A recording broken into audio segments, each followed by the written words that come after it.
Cholesterol குறைக்கணும்னாங்க. இனிய தமிழ் மக்களே, உங்களுக்கு ஒரு செய்தி மறந்து விடாதீர்கள்.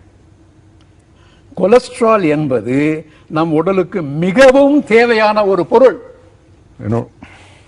அந்த கொலஸ்ட்ரால் அளவை குறைக்கக்கூடாது. பின்லாந்து, ஸ்வீடன் 2 நாடுகள்ல ஆய்வு பண்றாங்க. 65 வயது மக்கள் வாங்க வாங்க வாங்க சோதனை பண்ணுங்க. இவங்களுக்கு என்ன இருக்கு? 250க்கு மேல இருக்கு கொலஸ்ட்ரால். இவங்களுக்கு என்ன இருக்கு? 160 கீழே இருக்கு. 10 வருடம் பார்த்தாங்க. 250க்கு மேல கொலஸ்ட்ரால் இருந்த மக்களுக்கு இறப்பு குறைவு. 160க்கு கீழே இருந்த மக்களுக்கு இறப்பு அதிகம். One moment.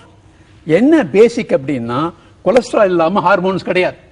கொலஸ்ட்ரால் இல்லாம பிரெயின் ஃபங்க்ஷன் சரியாக இருக்காது, மசில் சரியா இருக்காது.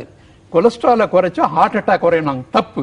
கொலஸ்ட்ரால் எங்கு கூடுதோ அங்கு ஹார்ட் அட்டாக் வர வாய்ப்பே கிடையாது. ஹார்ட் அட்டாக் ஏன் வருது?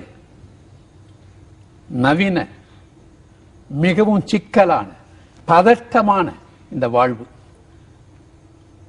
தொகை, அதிக அளவான மன உளைச்சல், மீட்கவலை, இவைகள் எல்லாம் சேர்ந்து மனிதனை முழுமையாக இந்த தடைப்படுத்திக்கிட்டு இருக்கு.